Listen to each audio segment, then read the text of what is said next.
그리고 가을 먹고 비기도 하지만 며칠 있으면 이제 결제죠.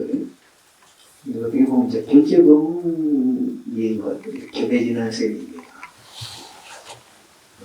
우리 해군인들이 다 신심이 참 지극하시고 또 공부하려는 발심이 원체 강하시니까 모두들 이번에 형식은 외받지 않고 다 결제에 들어가겠죠. 그래서 그 결제를 위한 이야기도 오늘 좀 되기를 바랍니다. 참 결제라는 게 이게 역사가 유구하지요. 부처님이 살아 생전에 그때 벌써 비구성단이 이루어져서 매 인도에서는 이제 여름 결제 한글을 하죠. 우리 여기처럼 이제 동안거라는 거는 없는데, 그러나 여기는 이제 사시계절이 들어가다 보니까 한글뿐만 아니라 동안거도 누리는 좀 더 행복한 처지지요, 우리가. 1년에 결제를 2번이나 하니까. 그런데 2554년을 비구성단의 결제 역사가 2600년 되는 셈입니다. 그런 유구한 전통의 결제인데, 참 결제다운 결제. 말하자면, 우리가 이제 출가자든 제가자든 간에 부처님 법을 만나서 그 법을 실답게 실천해 보겠다 하는 게 결제거든요. 그래서 부처님이 제시하신 원대한 그 목표, 즉 해탈 열반. 그 열반이라는 게 그야말로 말도 다 꺼지고 이름도 끊어지는 자리라 참 이해하기는 많이 어렵다면 어렵고, 또 어찌 보면은 우리가 열반 즉 진리다 이렇게 보면은 진리는 멀지 않고 어렵지도 않을 것이다. 어려운 진리가 아니겠죠. 그건 뭔가 진리 자체가 어려운 게 아니라 진리를 대하는 우리가 잘 못 대하니까 어려울 수는 있겠지만 진리가 어려울 리는 없죠. 진짜 이치인데 진짜 이치가 왜 어렵겠냐 이게요.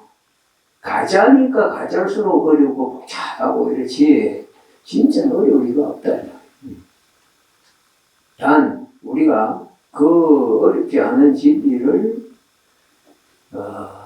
어렵게 대한다든가 또는 너무 복잡한 마음으로 대한다든가 하기 때문에 어려워지는 것이죠.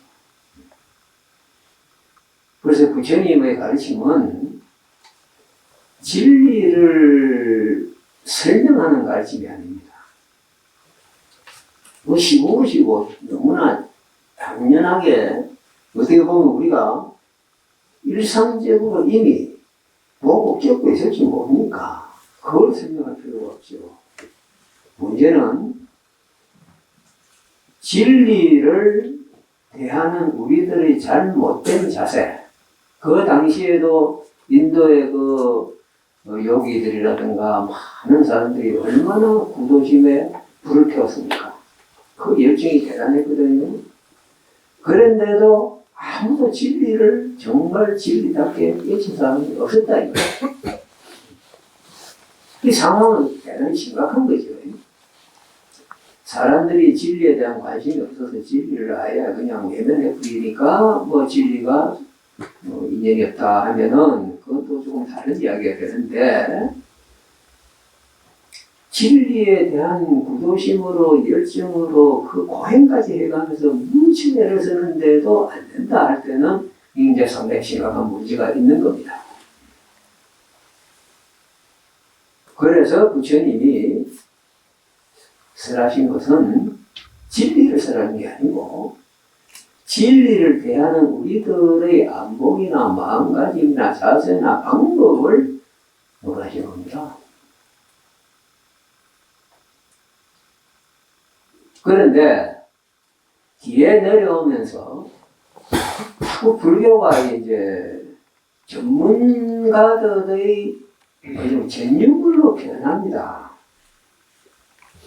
예를 들면 수행 전문가 또는 교리 전문가 또는 무슨 율사 뭐 이런 식으로 전문적인 사람들이 불교를 전문화시키는 그런 프로세스가 계속 진행되어 버린다 이 말이에요.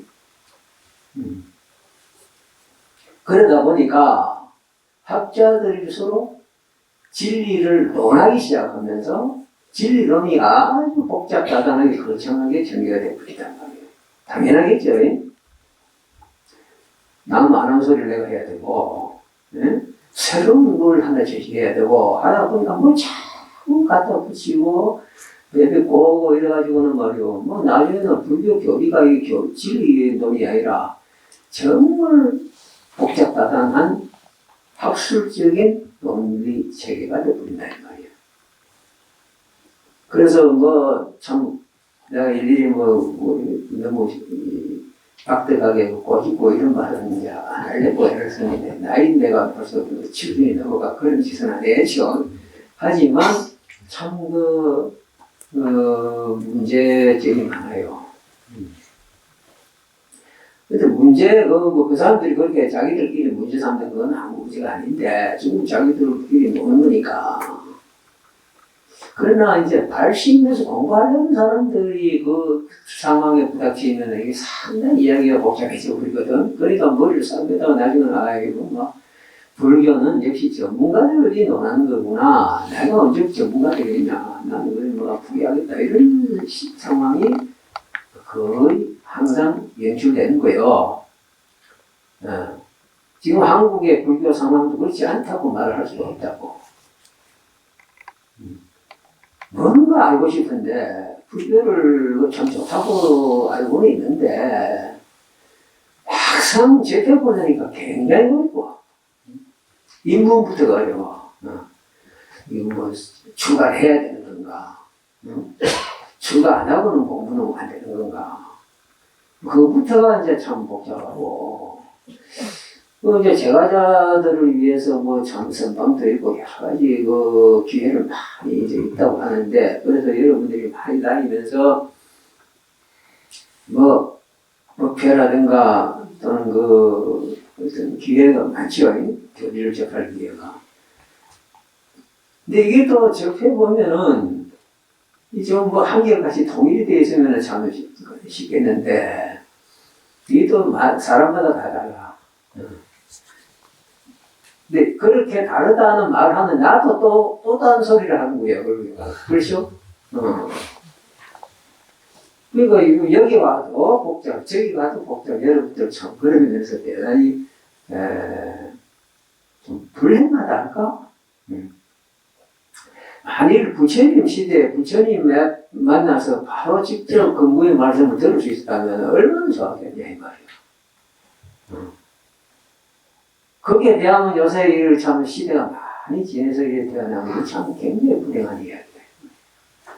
더욱이나 요새는 이제는 또 어떤 만성기라 시대가 크게 변혁을 하다 보니까 여태까지 불교에 흘러온 것을 말이요, 사람들이 유순하게 순종적으로 따라가려고만 들지 않고 모두가 다 제각각 한번 나를 세워서 그걸 해고 분석해서 뭔가 좀 더 문제를 쉽게 만들어 보겠다든지 또는 무슨 좀 더 참신하게 또는 보편적으로 좀 어떻게 이 시대의 요구에 맞게 만들어 보려는 열심들이 또 분출하다 보니 이 불교가 또 굉장히 어려워지는 거예요.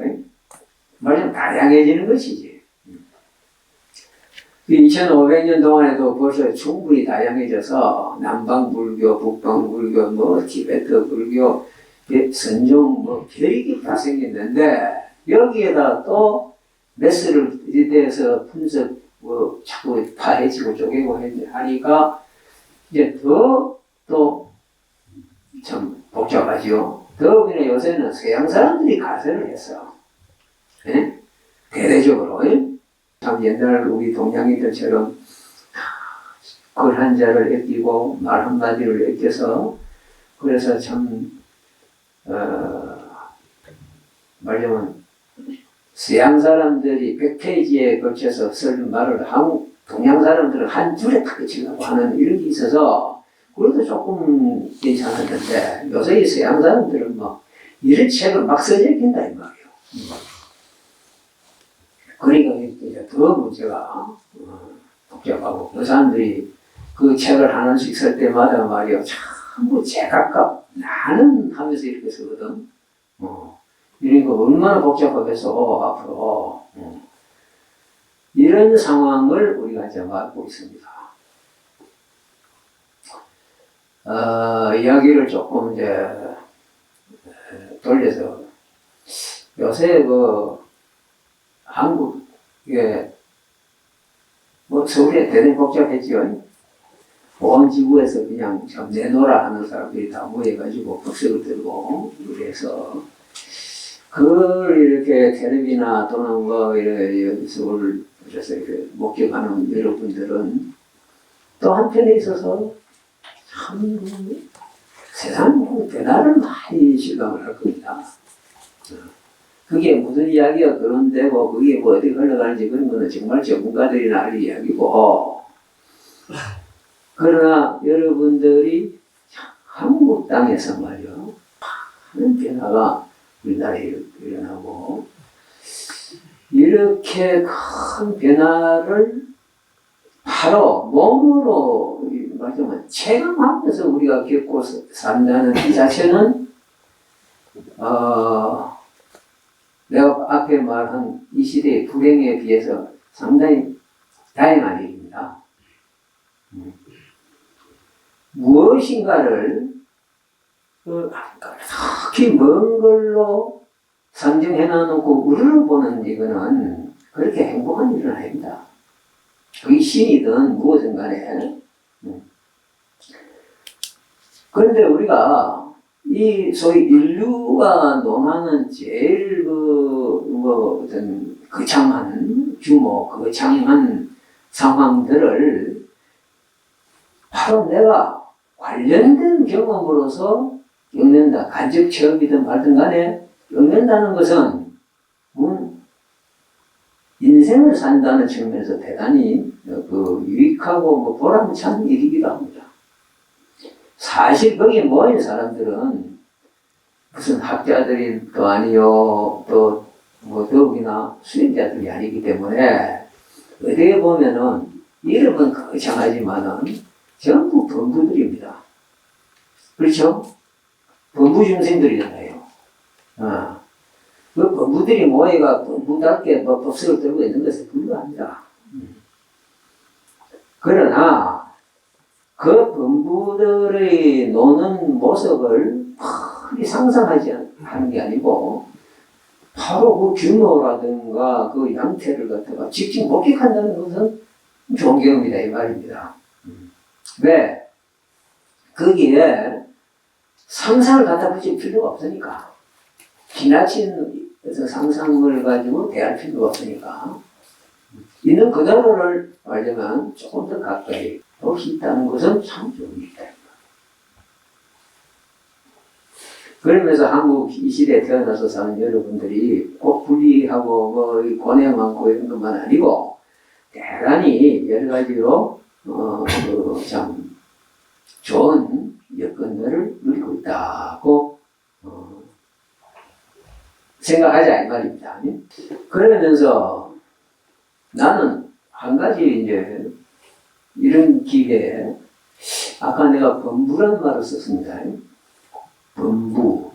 왜 그 사람들은 범부고 우리는 그럼 뭔가? 그 사람들은 어떤 면에서는 다 똑똑한 사람들이니까 부처가 있다는 불교가 있다는 정도는 다 알겠지만은 그 이상 뭐 깊이 아는 사람 별로 없을 거예요, 그게. 그래서 자기들이 범부라 해도 그 범부란 말이 뭔지도 몰라. 자, 이 자리에서 그 사람들을 범부로 취급하면서 뭘 이야기하냐는가. 우리는 범부란 말에 대해서 반대되는 개념을 하나 항상 마음속에 딱 가지고 있다 이 말이에요. 이게 뭐냐? 그게 진인이죠.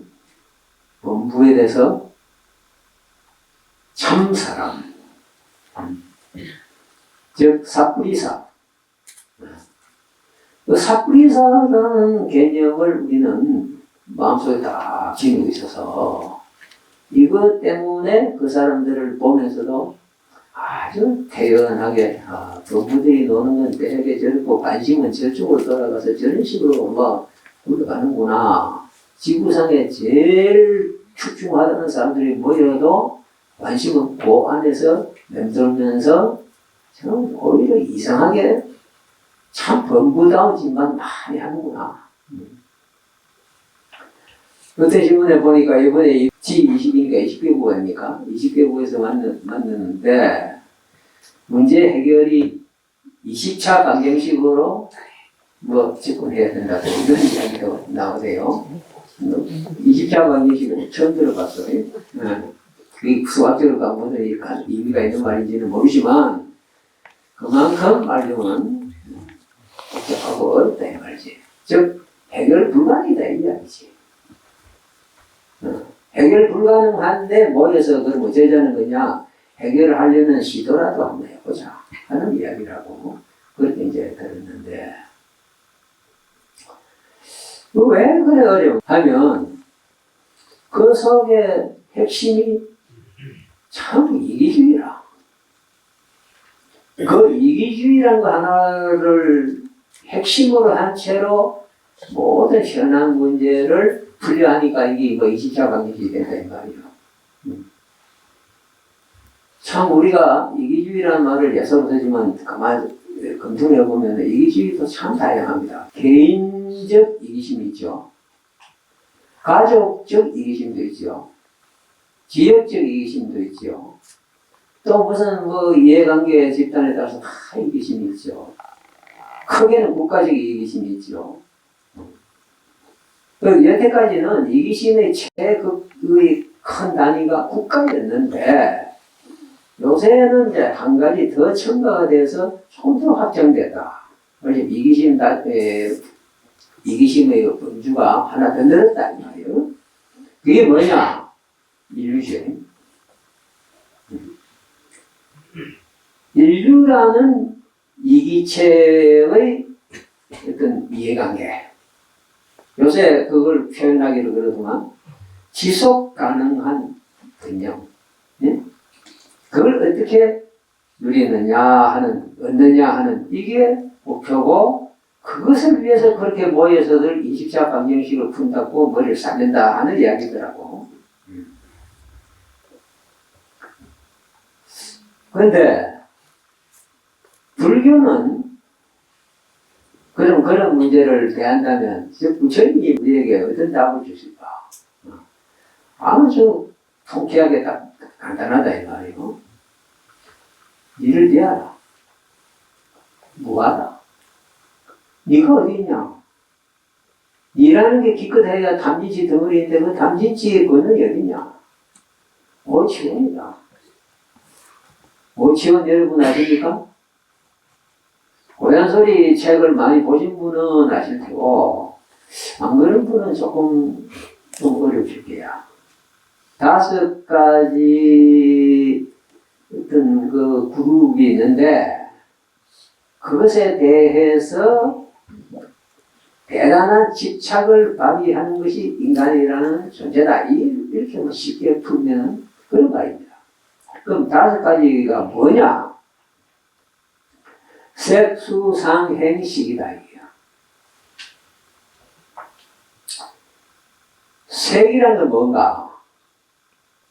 소위 뭐 요새 용어로 하면 물질입니다. 근데 물질이라는 말도 사실은 우리가 흔히 쓰니까 뭐 다 아는 것 같이 잘 많이 쓰지만 참 물질이라는 말도 어려운 말이죠. 네. 어디까지 물질이냐. 물질과 대칭되는 것이 정신이라는 것은 우리가 되게 쉽게 약속이 되어 있는데 어디까지가 물질이고 어디부터 정신이냐. 이거는 아무도 대답 못한단 말이에요. 과학자들이 대답할 만한데 과학자들도 대답 못해. 왜? 다크 메탄이 다크 에너지니 소위 암흑이랑이 뭐예요? 어때? 우리가 모르니까 암흑이지. 그러면 그 다크 메타란 말에 메타는 게 바로 물질 아닙니까? 그죠? 그럼 다크 에너지는 뭐냐? 그것도 물질이냐? 그리고 과연 다크 메타가 정말 물질일까?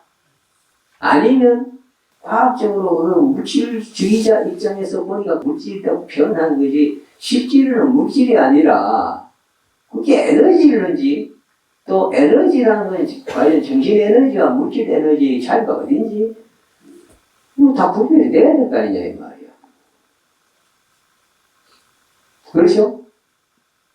그래 우리가 물질과 정신을 구별해서 쓸 수가 있지. 그러나 지금 막상 여태까지는 뭐 그런 거 몰랐으니까 소위 그런 다크 메타라든가 다크 에너지라든가 이런 것에 대한 관념이 전혀 없었으니까 문제밖이었으니까 참 편하게 물질과 정신을 우리가 뭐 선생이라 이번에 모인 그 경제 G20이 그거 뭡니까? 참 재밌는 거는요. 옛날에 서양에서 이카노미라는 말이 폴리티컬 이카노미예요. 그만큼 폴리틱이 중요했습니다. 핵심은 폴리틱에 있어요. 그래서 과거에 왕들이 다 진단을 했지 무슨 그 CEO가 어디 있었어요? 왕 앞에 가면 다 그냥 무릎 꿇고 복종하기 바쁘지. 그냥 말 한마디에 법이 되고 말 한마디로 경제가 그냥 바구돼 버리는 그것이 인류 역사였습니다. 예로부터 경제는 실질적으로는 인간들이 먹고 사는 문제니까 가장 핵심적 문제죠. 그리고 그걸 해결하는 게 정치였는데 정치가 주고 경제는 부속이었던 것이 여태까지 인류 역사였는데 이제는 경제가 주고 정치는 오히려 그에 부속되는 대역전이 일어난다. 그 현장을 우리가 보고 있다.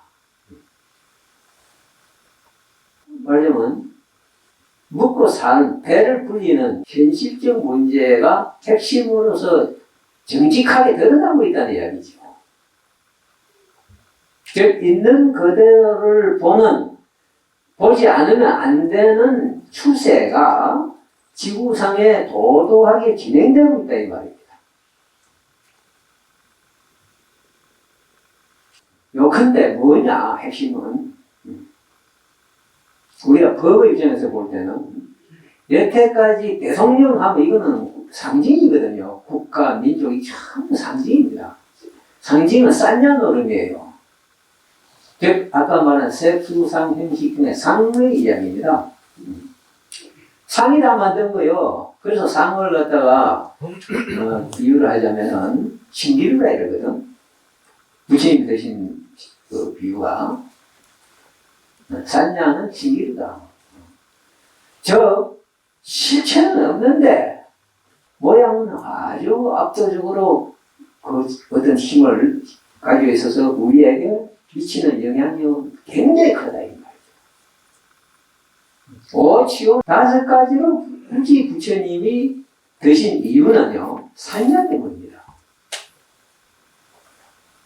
왜냐하면 수와 상은 실제로는 심행입니다.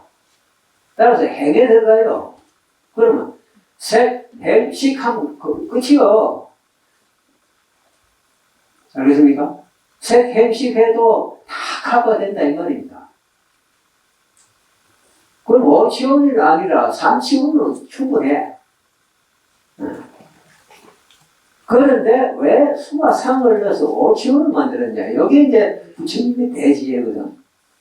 부처님은 분명하게 문제를 툭 던져놓고 너가 해결하라 하는 게 아니에요. 5치원 할 때는 요 말을 알아듣기가 참 생소할지는 모르지만 요걸 알면은 모두가 풀린다는 얘기입니다. 즉 여기에 수와 상이 들었는데 요놈이 열쇠다. 우리가 5치원을 말이야 아니라 3치원이라든지 그런 식으로 부딪히면은 해결할 길이 없어. 예를 들면 말이요. 팔정도가 있고 팔정도에서 핵심이 이제 정념인데 정념을 부처님이 다른 어떤 비유가 정념은 뭡니까? 하고 물으니까 신수신법이다 이랬거든. 신수신법. 이게 소위 사염처라는 거고 고향소리 책에 많이 나온 겁니다. 지금 요 이야기 맥락에서 신수신법 요거는요 5치원에서 색, 수, 상, 행, 식하고 어떻게 보면 굉장히 유사하다. 5치원을 신수신법으로 접근해 들어가면 다 풀린다 하는 말도 되거든. 근데 거기에 당장 그 증거로서 수라는 말이 양쪽에 다 들어가 있고 그 위치도 똑같잖아요. 그렇죠? 사연처에도 신수로 두 번째 딱 있고 색수상행식에서도 수로 두 번째 있어요. 여기 키다 이 말입니다.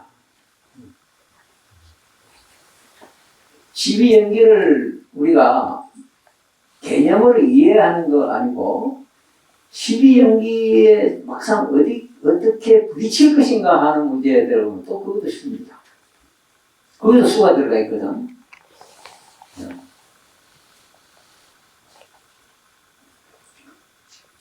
예를 들면은 5치원에 상이 있는데 12연기에는 상이 없죠. 그렇죠? 또 4염처에 심이 있는데 12연기에 심이 없죠. 12연기에는 뭐 법도 없고 법도 없죠. 그렇게 다 조금 달라. 그런데 뭐 한결같이 공통되게 수가 다 자리를 차지하고 있어서 이것이 모든 그 해결의 강건이 되어 있는 거야. 심지어는 사성제마저 그렇잖아요, 여러분. 고성제 하는 고가 뭡니까? 고수 아닙니까? 고통이라는 느낌, 고통스러운 느낌. 그것도 수요. 수로 시작이 돼, 바로. 그러면 수가 얼마나 중요한 개념인지 여러분이 이해가죠? 그러고 이제 수가 탁 나오면 수 단짝으로서 상이 나오는 거예요. 서로 앞서거니 뒤서거니. 어떤 경우에는 수상으로 나왔다가 어떤 경우는 상수로 나왔다가 하면서 그리고 요 둘이 다 심행이라. 그것을 부처님이 5치원 중에 두 번째와 세 번째. 세 번째라는 것은 단순한 세 번이 아니고요. 5 중에 세 번이 한가운데입니다. 중앙이에요. 핵심이에요. 그래서 상. 그리고 상 문제에 또 우리가 어떻게 부딪히느냐. 상 문제를 부딪힐 길이 없어. 예를 들면 식이 중요하고 마음도 중요하고 하지만 그 부딪힐 길이 없잖아요. 여러분이 말이요. 아무리 수행을 많이 해도 마음이라는 걸 말이요. 딱 끌어내가지고 목살을 잡고 비틀어서 내칠 수가 있습니까? 없어요. 문제를 해결하는 것이 이제 법인데, 부처님 법의 모든 핵심에서 수라는 느낌. 우리가 일상적으로 가장 많이 경험하는 거. 그렇잖아요? 괴롭다, 즐겁다, 웃고 울고, 이게 인간 인생살인데, 이 수 아니냐. 좋다, 싫다. 전부 수요. 그 수라는 것은 이 인간에 있어서 가장 말하자면 일상적인 거야. 이걸 부처님이 진리를 푸는 키로서 딱 제시했다. 이거 얼마나 통쾌한 이야기예요. 우리가 24시간 호흡하듯이 24시간 무언가를 느끼고 그리고 거기에 대해서 반응하고 하는 게 인생살인데 참 뭐 배고픈 거는 육체적 사정이지만 그건 자체로서는 뭐 아무 문제가 없는데 괴로움이가 문제가 있는 거거든.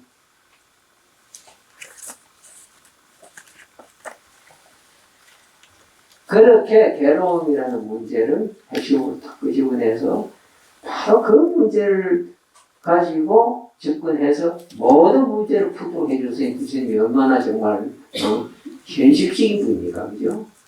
그래서 대자유예요.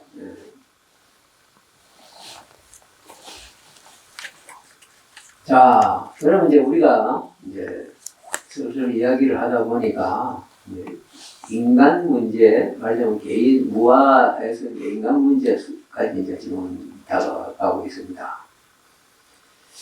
치원이적 사람이라고 본다면, 그거는 이제 그 수행 분상에서 접근하는 방식 이야기고, 정말 사람은 뭐냐? 그러면 사람이는 뭐냐? 사람하고 짐승하고 구별됩니까? 여러분 쉽게 구별됩니까? 예를 들면 애들 때 많이 있던 문화교품이 있죠. 늑대의 젖을 묻고 늑대 어미 밑에서 보호를 받고 늑대 새끼들하고 같이 형제처럼 큰 사람이 나중에 말을 해도 늑대식으로 웅하고 말이요. 늑대식으로 뭐 비고 완전히 사람이 안 돼. 그래 억지로 그걸 떼가지고 사람을 만들려고 주부들에게요. 그럼 그 사람과 이 동물과의 차이가 과연 뭘까? 우리는 서서 걷고 말하고 생각하니까 사람이고, 동물은 네 발로 기거나 해서 동물인가? 그러면 원숭이는 두 번 안 쓰나? 원숭이는 두 발로 쓰고 생각 안 하나? 원숭이는 뭐 집 지을 줄도 모르고 새끼 키울 줄도 모르나? 무엇이 어디에서 그 동물과 사람이냐? 그 구별 참 어렵습니다. 그런데 불교에서는 그게 굉장히 중요한 문제입니다. 핵심 문제입니다.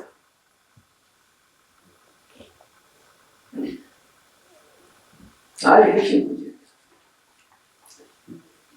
물론 뭐 윤리학에서 말이요 인륜이 어떠니 하면서 금수와 인간이 어떻게 다르냐 하는 이야기는 중국에서 연합 해왔고 서양에서 해왔어요. 그건 아마 누구나 다 했습니다. 그러나 그것을 아까 수어처럼 참 중요한 어떤 그 키로서 지급한 건 역시 또 불교거든요. 불교에서의 사람이란 뭐냐? 아까 내가 이야기했죠. 삿불이사, 진인, 범부. 범부라는 말은요, 조금 내가 과격한 표현을 하자면, 참 사람이 사람이고, 참 사람이 못 됐으니까 그거는 검수와 별로 다를 게 없는 거예요. 물론 검수 그대로라고 말하기는 또 애매하지만, 진인이 아닌 그 존재는 불교에서는 검수입니다. 그래서 그걸 갖다 표현을 어떻게 했냐면 인간계라고 했어요. 있는 게 육도가 있죠. 욕계 육도가 있죠. 제일 위에 천, 그 다음에 인, 그 다음에 이제 축생. 그리고 이제 조금 애매한 위치가 이 아수라가 있는데, 이 아수라는 말이요, 아주 싸우기를 좋아하는 그런 존재들이라. 그래서 도덕적으로는 아주 하열하고, 능력 면에 있어서는 인간을 능가하는 거예요. 힘은. 그래서 이 아수라는 자리를 못 매겨요. 말하자면 천 다음에 아수라를 넣는 경우도 있고, 그래서 천, 아수라, 인, 축생 이렇게 할 수도 있고, 또 어떤 경우에는 윤리적으로 논할 때는 아수라를 저 밑에 넣어가지고 아기 다음 아수라 이렇게 하기도 합니다. 그만큼 이제 참 유동성이 있는 건데, 그래서 이제 아기가 있고 아수라가 있고 지옥이 있는 거예요. 근데 이렇게 육도를 이야기를 하면서 그걸 갖다 욕계라고 이야기를 하거든. 그리고 이제 여러분 다 아시죠? 삼계.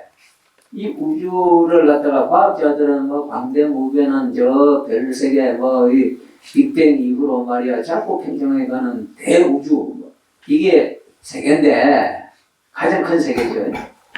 그러나 불교에서는 그거는 오히려 인간계에 불과합니다. 인간들이 그렇게 보고 그렇게 세계로 느끼니까 인간계고. 이상합니까? 네. 그리고 실제로는 중요한 의미는 삼계의 욕계에 들어간다. 욕계. 그리고 이제 그 욕계 위에 색계가 있고 색계 위에 무색계가 있다고 이야기가 되어 있습니다. 선열상으로는. 그런데 부처님이 이제 삼계를 설정하신 이유는요, 단순하게 과학자가 뭐 이런 어떤 현상을 설명하듯이 그러한 현상 설명 차원에서 우주를 이야기하다 보니까 삼계를 이야기하는 게 아니고,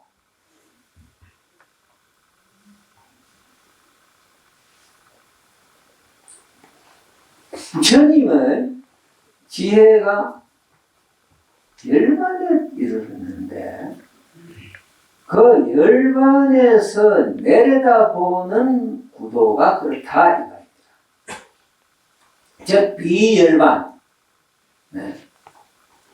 가짜 세계, 모사달마라고 그러는데 그 가짜 세계를 설명하자니까 욕계, 색계, 무색계다 이런 이야기입니다.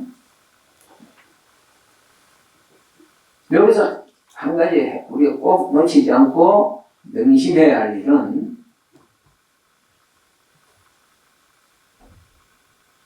부처님은 저 열반에서 말하자면 진리의 세계에 들어가서 진리에서 이 현상을, 즉 가짜 세계의 노는 고통스러운 모습을 내다보고 계시면서 우리가 소위 인간이라는 어떤 존재가 있는데 이 존재체가 어디서 어떻게 놀고 있느냐 하는 이야기를 하시는데 목적이 있다 이 말입니다. 삼계를 설한 이유가.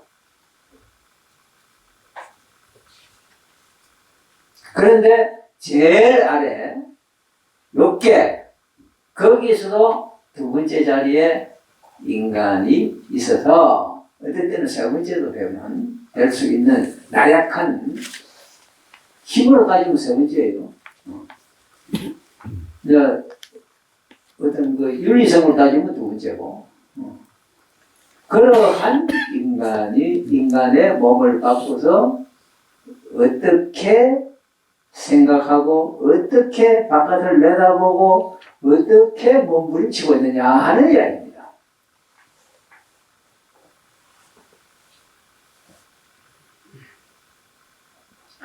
부처님은 따라서 인간이라는 존재가 뭐 천인보다 낫냐 무슨 동물보다 높으냐 이런 것이 문제가 아니고 어떤 위치에서 그래서 어떻게 내다보고 어떻게 몸부림치고 있냐는 것이 가장 중요하고요.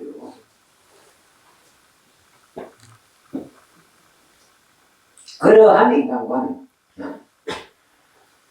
그런 면에서 이렇게 보면요, 우리는 지금 말이요 밑에서 갇혀가지고 그 상계 구조 속에 갇혀가지고는 우리가 겨우 보는 눈에 보이는 세계 천신도 아니요 저 아수라 아기도 지옥도 아니요 그저 인간과 축생밖에 안 보이는데 그 속에서 내가 얼마나 동물보다 힘이 안 잡아먹히고 더 오히려 이제 잡아먹게 됐느냐 하는 이야기에 시중하고 있는 거거든. 옛날에 아마 제일 무슨 적은 동물이었겠죠. 그래서 지금도 뭐 사자 호랭이 하면은 독사하면 기겁을 하고 그렇게 제일 우리 의식을 지배하는 대상은 동물입니다. 그래서 동물을 어떻게 이기느냐 하다가 불을 발견해가 겨우 이제 좀 해결을 장악하게 된 거지. 그래서 오늘날은 드디어 이제 동물은 거의 무시해버리게 되니까 동물에 어디 무슨 사자 호랭이만 있나? 눈에 안 보이는 박테리아도 있고 말이요. 더 무서운 병들이 많더라 이게요. 그것도 어떻게 보면 어쨌든 생물이고 동물이지 뭐. 그 앞에서 지금 또 전전긍긍. 그러고 있어. 그래서 요새도 독감 예방 주사를 맞아라. 폐렴 주사 맞아라. 이따 뭐요? 동물과 싸움 이야기요 아직도. 인간이 왜 동물과 싸움에 시종하고 있느냐 하면은 인간의 의식이 거기에 국한되기 때문에 그런 거예요.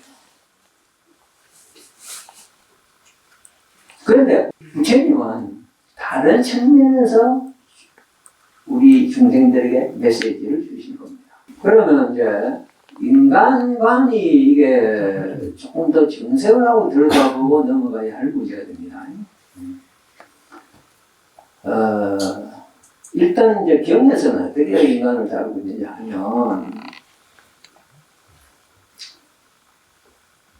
이 흔히들 말이요 동물과 갇혀있는 이 인간 세계를 우리도 은연중에 다 받아들이고 그 속에 분석이 돼 있어가지고 그것 바깥의 이야기를 말이요 일종의 신화로 보는 경향이 굉장히 강하거든.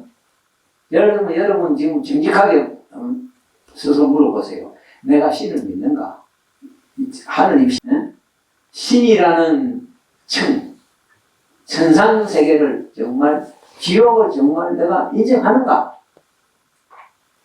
물어보세요. 합니까? 안 하지. 설마 그런 게 있으려고. 안 알고 하면서도 애매할 거야. 절에 가니까 너무 예설 이야기 하니까 부정할 용기는 없고, 그렇지만 믿음지는 안 하고.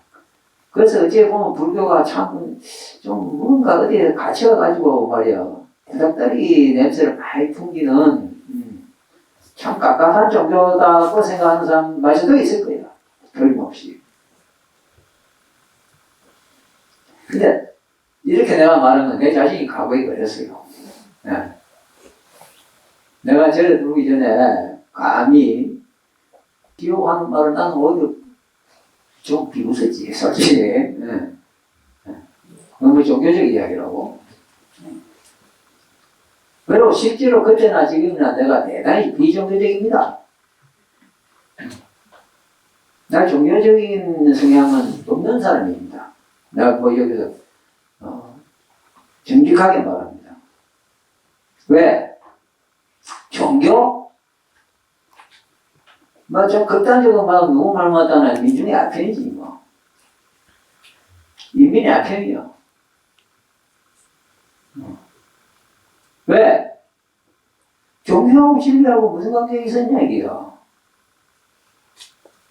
언제 종교가 정말 자기들이 입으로 표방하듯이 진리에 철저하고 진리를 찾고 했나?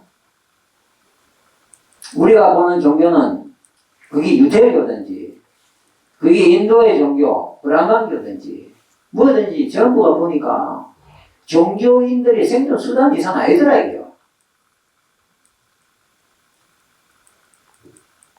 그거 나 지금도 변함없어. 그래서 제일 반가운 거는 요새 말이요 세상에 종교의 종말이 왔다. 이데올로기 종말과 더불어 종교의 종말이 왔다는 말 들을 때 내가 참 반가운 거예요.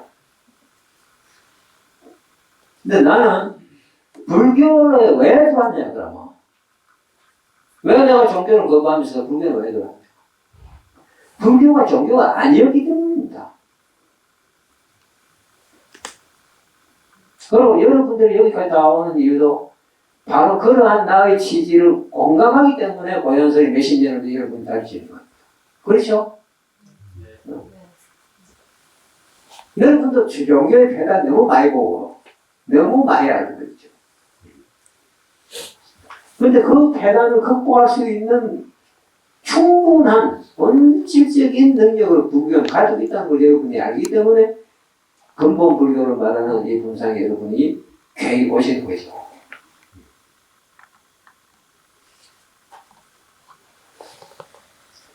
자, 그렇게 보면은 종교적인 이야기로서 천을 보고 무슨 상계를 보고 한다면은 진짜 잘못된 이야기입니다. 그렇게 비종교적이고 정말 진리를 말씀하시는 분상에서 부처님이 상계를 이야기하고 지옥을 이야기하고 있다 이 말이에요.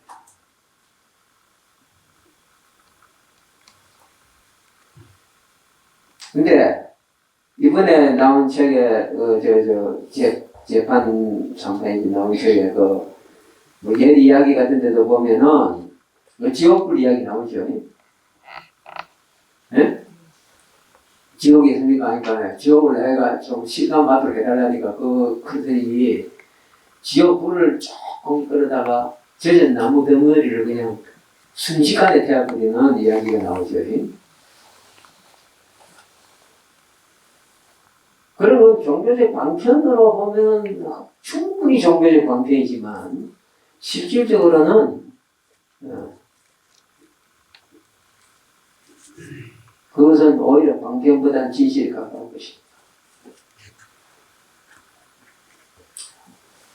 우리가 그런 입장에서 부처님 말씀과 이제 불교 이야기를 생각하면서 지금부터 하는 인간관에 대한 불교 입장을 한번 기울여 보시라 이 말입니다.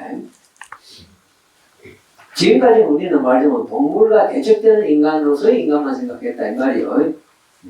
그리고 죽고 나면 사고가 뭐 있는지 없는지 뭐 어찌 되는 건지 그것도 뭐 아주 애매하고 뭐 이런 식으로 참 인간관이라는 게 정말 빈약하기 짝이 없죠. 불교를 벗어나면 인간관이요 참 빈약합니다. 그러나 불교에서의 인간관은 전혀 안 그렇습니다. 예를 들면 바깥에서는 말이요 창조론과 이 진화론을 가지고 지금도 계속 싸우고 아니십니까? 그 말을 불교에서 보면 참 빈약하다 이 말입니다. 어째서 생각을 저럴밖에 못하느냐?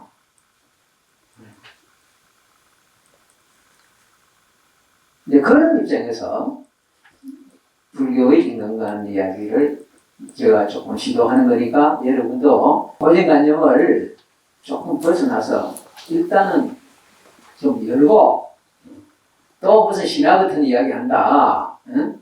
전설 같은 이야기 한다 하는 식으로 듣지 말고 들으라 이 이야기입니다. 그래서 내가 이렇게 간절히 거듭거듭 부탁을 하는 겁니다.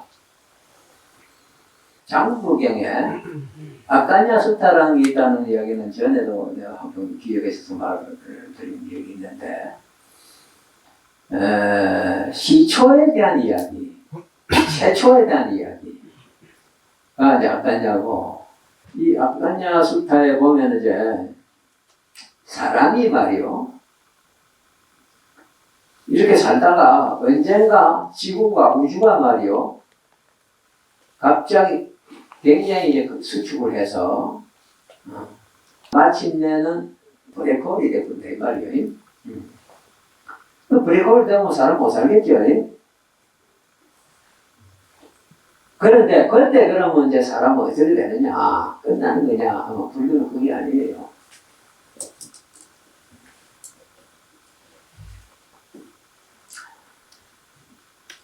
이 우주가 3개 중에 말이요, 몇 개와 그리고 셋개 제1천이 수축해 버립니다. 그 수축의 그 파장이 말이요, 셋개 1천까지 미치는 거예요. 그래서 셋개 1천까지가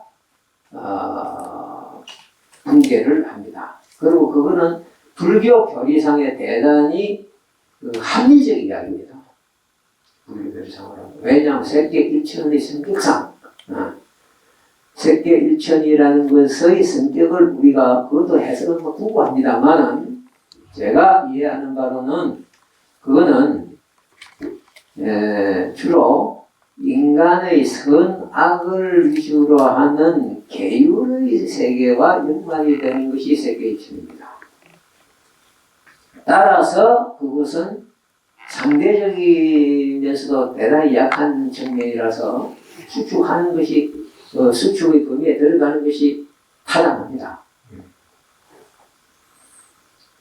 그래서 이제 세계 1천까지가 들어가 판매를 하면, 인간은 어떻게 되느냐 하면, 인간이 평상시에 가지고 있는 그 요소 중에 우리가 이제 동물과 구별되는 그런 측면으로만 보면 인간은 물질적으로 뭐 참 될 것 없고, 뭐 당연히 종말을 보여야 되는 것이지만은, 그러나 인간이, 여기가 조금 순서가 바뀝니다만, 가지고 있는 본질적 성격상 한 요소, 나중에 그걸 이야기를 하겠는데, 그것 때문에 세계 2천에 태어난 겁니다. 세계 2천에 들어갈 자격이 충분해서 들어가는 게 아니고, 인간이 원래 가지고 있는 그 고유한 성질 때문에 들어갑니다. 그 고유한 성질이 뭐냐, 그 이야기인데, 그거는 이제 거기서 보면은, 그 답이 그 바로 같이 나와요. 거기의 인간은 이미 인간이라고 안 부릅니다. 그게 사다라는 용어를 써요. 즉 존재. 인간은 예를 들면 지금 이런 게 인간이죠. 네? 뼈가 있고 살이 있고 뭐 털이 있고 하는 이게 인간 아닙니까, 그죠? 그리고 마음 쓰고 뭐 탐진치 부리고 하는 이게 인간인데, 일단은 역계를 벗어나서 새끼에 들어가면은 이러한 소위 그칠은 이러한 존재 형태는 거기서 부지하지를 못합니다. 맞지를 않아요. 사이클이 안 맞아. 그럼 거기는 어떤 이제 존재체 모습이 되느냐 하면 마노마야 가야. 이거 참 대단히 중요한 말입니다. 마노라는 거는 뭐 고향소리 책 보신 분은 뭐 다 아시니까 하지만 그 위라는 뜻이거든. 위, 뜻위, 마노, 마나스. 그 마나스 마노로 만들어진 몸. 그래서 한문으로는 의성신이라 이럽니다. 뜻 의자, 이룰 선자, 몸신자. 그 의성신의 형태로 거기에 색계 이천의 아바사라라는 하늘에 태어납니다. 그 아바사라라는 말은 한문으로 번역을 하기는 광음천이라 합니다. 빛광차 소리 음자 하늘천 또는 극광천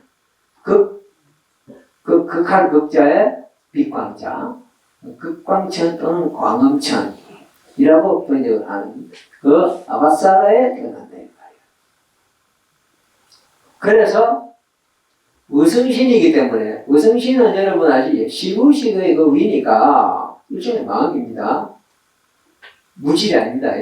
분명히 물질이 아닌 마음의 형태니까 따라서 무게가 없겠죠.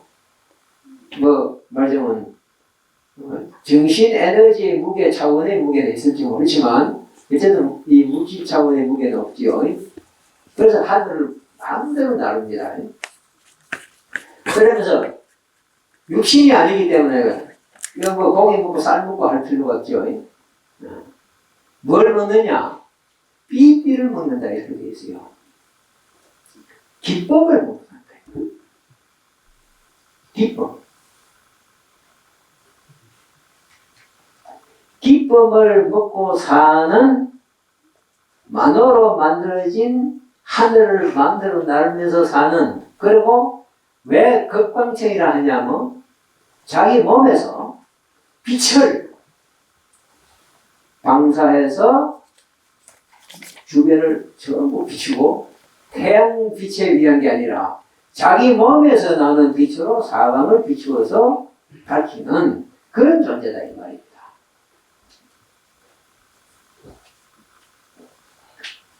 그러한 존재의 세계에 태어나요.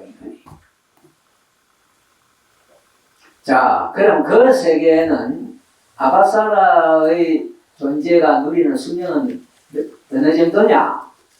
네? 하면은 두 급에 해당한다 이 말입니다.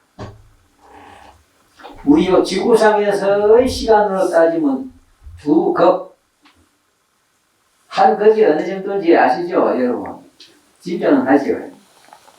뭐 참 그것도 대급, 중급, 소급이 있어서 급이라는 것도 이제 여러 가지로 나누는데, 어쨌든 이 한 급은 우주가 한번 형성됐다가 존속하다가 사라지는 것이 한 급입니다.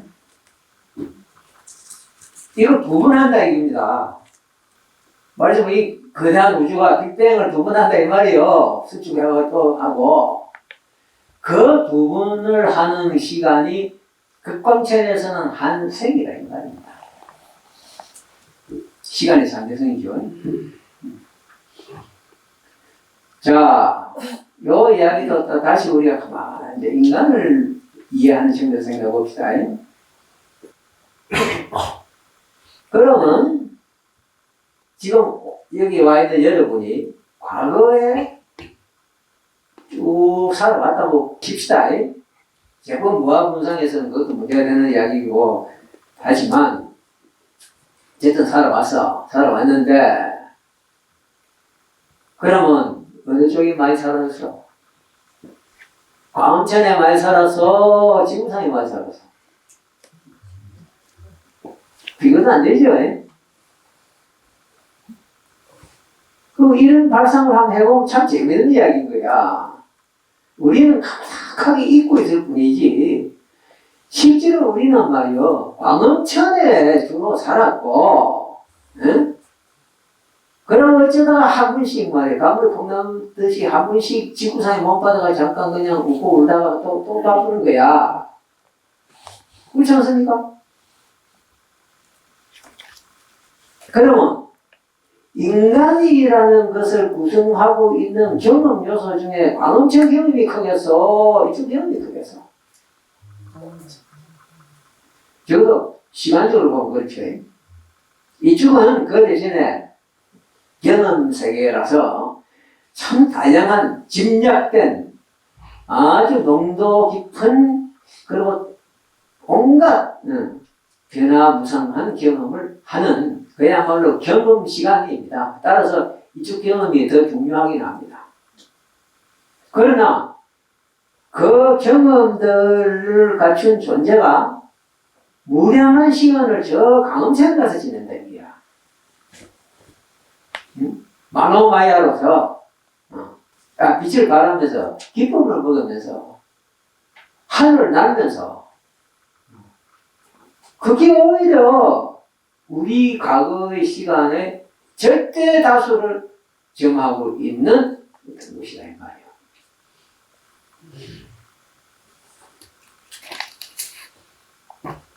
그럼 우리가 지금 여기서 축생대 인간 차원에서 내가 이렇게 강해하고 뭐 힘을 자랑을 무슨 역발산 기계세 뭐 이런 식으로 하는 거하고 저 광음천에서 살다가 가끔씩 와서 잠깐 격렬한 경험 좀 해보고 또 가는 저쪽 세계가 오히려 내 본거지가 있냐 말이야.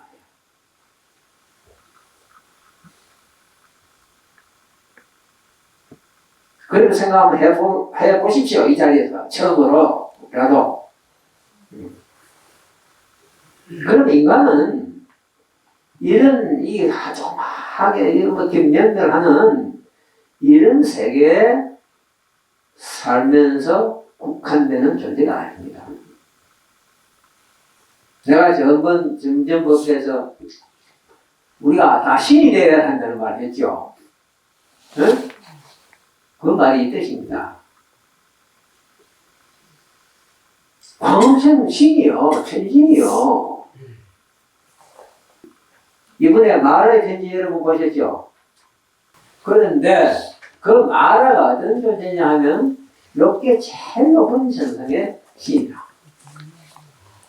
욕계가 6천이 있는데 6천이 있는데 그 중에 제일 높은 천이 그게 마라다 이 말입니다. 그걸 타화자재천이라고 합니다. 타화 나무로 변하는 것을 자재로 해서 예를 들면 제석천으로 변화오시고 제석천으로 변화가 나타나서 반대로 하면서 실질적으로는 제석천뿐만 아니라 모든 브라만 그 자기보다 높은 세계의 천신까지도 영향력을 치명적으로 미치는 그런 가격 존재입니다. 근데 그게 다 이제 성주계곡에 들어가는 것인데, 응? 그리고 이제 그 다음에 석계 2천인데, 우리는 저 석계 2천에 사실은 우리를 두고 있다. 이 말입니다. 여러분이 인간관을 바꿔야 되죠, 지금. 기독교에서 뭐 창조론 어쩌고 무슨 그 창조론이라는 게 브라마인데, 브라마가 창조라는 이 석계 1천이거든. 불교도 창조신을 인정합니다. 그런데 그 창조신이 인류를 창조한 게 아니라, 착각하고 있는 거지. 근데 그 목표는 이제 또, 딴 경에 상세하게 이제 나와 있는데, 뭐 오늘 그 이야기까지는 안 하겠습니다. 그래서, 이제 지금부터 우리가 인간이라는 것을 여태까지 창조론이나 뭐 진화론 차원에서 이제 매여 있던 것을 틀어버리고 벗어나서, 적어도 내가 말이요, 아바사라 정도를 권뿌리로 하고 있는 위대한 존재다. 왜 위대하냐? 그건 이미 색계를 가 있다는 것은 엄청난 의미가 있거든. 상계 중에는 실질적 이 후행 본상에서 열반에 가는 길로 보면은 색계가 무색계보다 더 가깝습니다.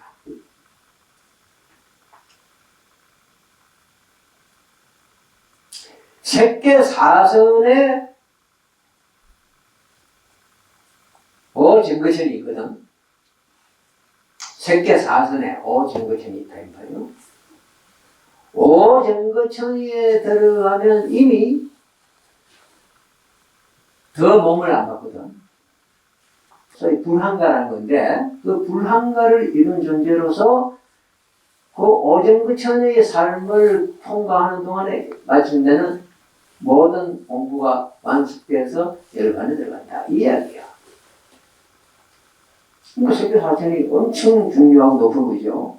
거기에 비하면 무색계는 정으로서는 높은 세계입니다. 정으로서는. 극단적인 정의 순수 세계니까 제일 높은 무소유천하 비상 비비상처에 들어가도 거기서 열반이 안 됩니다. 그래서 부처님이 그 공부를 다 틀어버리고 고행길로 다시 들어가면서 엄청난 부처님에게 이런 말을 하긴 하지만 애를 쓰신 거 아닙니까? 무색계 제일 높은 천인데 상계로서는 제일 높은 곳인데 그런데 거기서는 오히려 열반하고는 전혀 선이 안 닿는다 이야기요. 이것은 일반적으로 이 불교 교리에서 말하는 이야기와 아주 다릅니다. 그래서 여러분이 대단히 이상할 것이요. 석계보다 무색계가 높고 무색계에서 이제 상수 멸지 들면은 열반 아니냐 이런 식으로 보통 생각하기 때문에 그러나 경을 자세히 보면 그게 아니거든. 그 이야기들은 여러분이 앞으로도 이제 계속 의문을 가지는 게 오히려 좋겠고, 그래서 그걸 공부의 한 조도로서, 채찍으로서 계속 궁금증을 유지하십시오. 왜 그럴까? 그러나 어쨌든 부처님은 열반에 이르는 길은 팔정도, 팔정도의 정정연, 즉 사선이다. 이렇게 돼 있거든. 요 말을 이제 예사로 생각하면 안 되지. 여러분이 팔정도라는 책을 제독, 삼독할 가치가 있습니다. 또 그걸 충분히 많이 읽어야 그 다음에 팔정도를 좀 더 새롭게 한번 보자 하는 시도에도 여러분이 동참을 할 수 있습니다. 팔정도가 결국은 이제 제4선으로 끝나는데 말하자면 초선, 2선, 3선, 4선에 무색계보다 높은 말하자면 높다는 말은 안 맞고 열반에 가까운 그 길에 2선에 우리가 본직을 두고 있다 하면 우리 인간은 정말 얼마나 대단한 존재입니까? 참 의미는 진리와의 관계지 무슨 육체적 힘도 아니고 무슨 신통력도 아니잖아요. 그렇죠? 진리와의 관계입니다. 그 진리 열반인데 열반만이 진리인데 열반에 가장 가까운 길이 4선으로 이루어져 있는 색계고 그 중에 제2선에 우리가 본직을 두고 있다 이 말이요. 고향이다 이게요. 그러면 인간은 이거는 축생이나 뭐 이거 하고 비교가 될 수가 없는 대단한 존재죠. 그러면 거기에 핵심이 뭐였냐면 마노마야가야였다 이거예요. 무성심이었다 이거예요.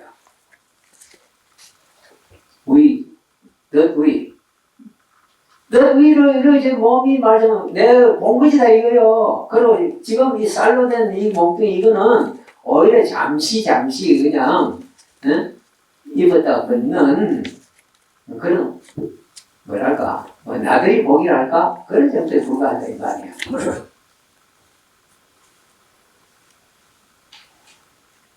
우리 핵심은 우성신이야.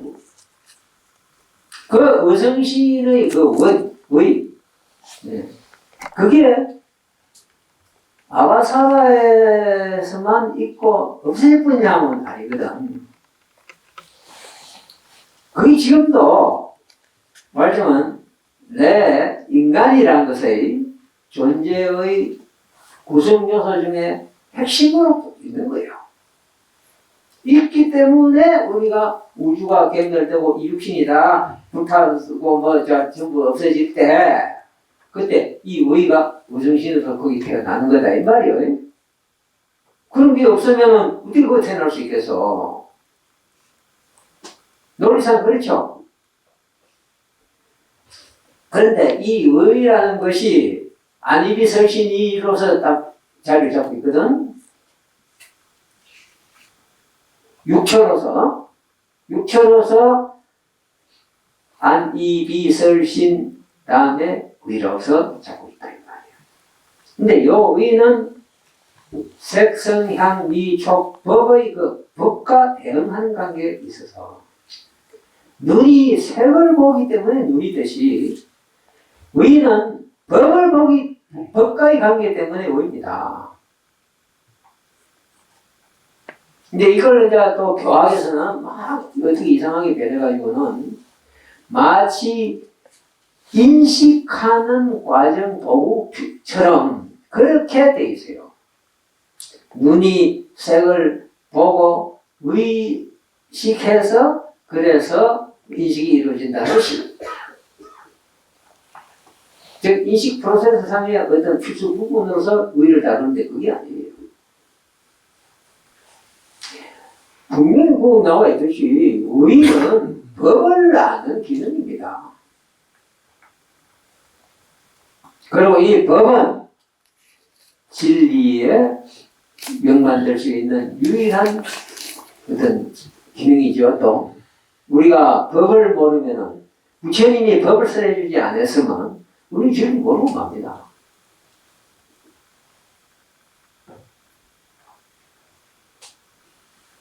그래서 부처님이 태어나기 이전에, 아니 법을 설하기 이전의 인류의 정신적 번지수와 당신이 나와서 법을 설한 이후의 인류의 번지수는 이미 완전히 다르게 겁니다.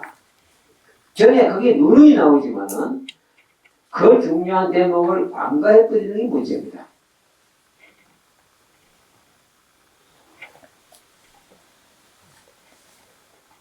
살충들은 그래서 자기가 수행해가 자기가 확인해 가야지. 그러고 그럼 그 검증에 확인 안 됐으니까 모르겠다. 그럼 다음 생각을 해야지. 왜? 딴 길이 있다면 거기로 가지만은 딴 길 없는데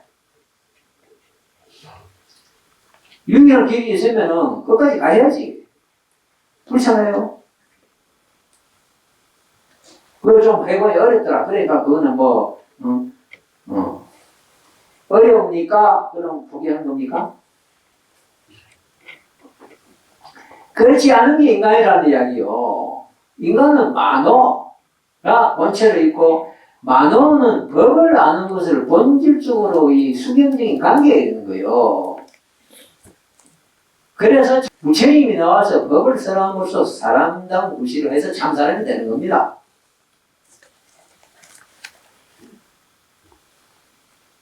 그러면서 불교 대단히 주장이 강한 종교입니다.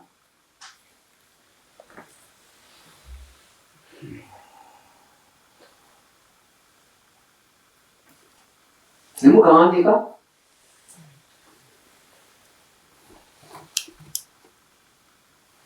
불교 강합니다, 주장이. 참 사람을 말하는 정도로 강합니다. 그리고 참 사람이라는 말을 할 때는 비참 사람이 있는 겁니다. 그걸 범부를 합니다. 지가 아무리 대통령이고 아무리 CEO라도 범부입니다.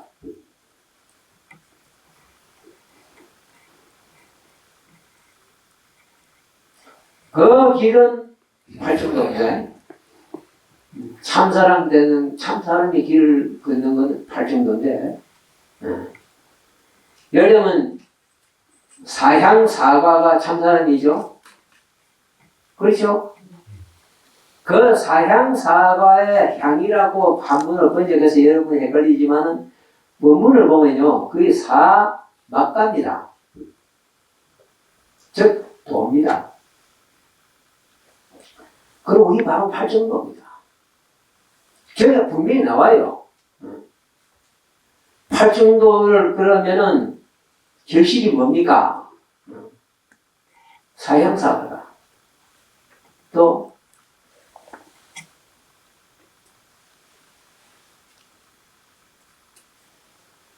이득은 뭡니까? 탐진치 멸이다. 이렇게 나옵니다. 당리다니까요 5번 막가품에 다 나옵니다. 제가 근거 없는 이야기 아닙니다. 그런 구체적 신뢰들이 다 있으니까 여러분이 이제 그 교학의 근거로에 매이지 말고 자신을 갖고 경을 몰아야 돼요. 그래서 사양사과에 도달하는 길도 팔중도고, 즉 참 사람의 길을 걷는 것도 팔중도고 열반을 이루는 것도 팔중도입니다.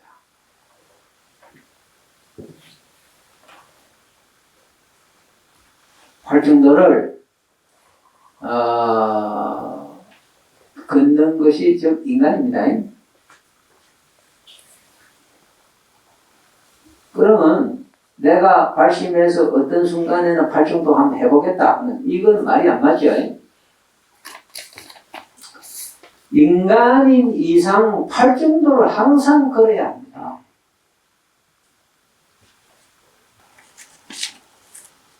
우리가 사람 구실해야죠. 사실 말이요, 아무리 기본을 먹고 산다 해도요, 부처님 눈에 보면요, 아바사다의 세계도 보입니다.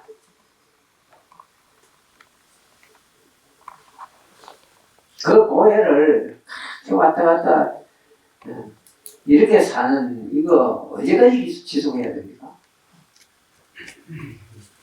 우리 이제 부처님을 만났으니까 부처님 법을 분명하게 이해를 해서 어떻게든지 금생에는 부처님 법을 만난 값을 기억해야 되겠다. 그래서 이번 여름 겨울 결제를 한번 팔중도를 다시 한번 읽고, 그리고 어쨌든 열심히 한번 노력을 해서 공부를 한번 해보겠다 하는 그 기회가 되어야 되겠고, 그래서 내가 여러분에게 팔중도를 읽으면서 동시에 백시칠경을 읽어봐라. 대사실경을 한번 읽어봐라. 그래 같이 이래 한번 해서 읽어보면은 팔중도를 이해하는데 상당히 도움도 되고, 그걸 이해만 아니라 실질적으로 실천 분산에 들어가서 내가 오늘 이렇게 힘주어서 역설한 인간선 마땅히 걸어야 되는, 인간은 만호의 덩어리고 만호가 있기 때문에 인간이고, 만호가 약하면 짐승밖에 못 되고 뭐 온갖 그 바깥이 다 되고, 그 만호를 위배를 극대화시켜서 살려내는, 그래서 우리의 삶 자체를 팔중도로 끌어올리는 게 뭐냐? 사지다. 그 점에서 117경을 한번 더 새로운 눈으로 붉히고 한번 봐라 하는 이야기를 전번 드렸고, 이번 결제도 역시 같은 이야기를 해야겠습니다. 여러분 어쨌든 읽고 알고 그리고 실천하죠. 모르고 실천하려고 되는 그것도 참 답답한 일이고 비효율적인 일입니다. 우리 인생이 짧은데 쓸데없는 의심 다 조금 적어두고 확인하면 되니까 나중에. 그리고 내가 궁극적 확인까지는 못 가더라도 하고 있는 동안에 계속 현저한 이익이 많이 생기는데 왜 보유하고 안 합니까? 여러분이 팔중도 불교 공부가 명신자가 됩니까? 무슨 비이성적 비합리적 인간이 됩니까? 명목적 인간을 만들기 때문에 내가 종교 거부했고, 거부한 그만큼 확신을 가지고 여러분이 더 합리적이고 더 이성적이고 더 똑똑한 사람 되라고 불교 이야기한 거거든요. 여러분 건강히 정지도 잘 하시고 연년에 뵙시다.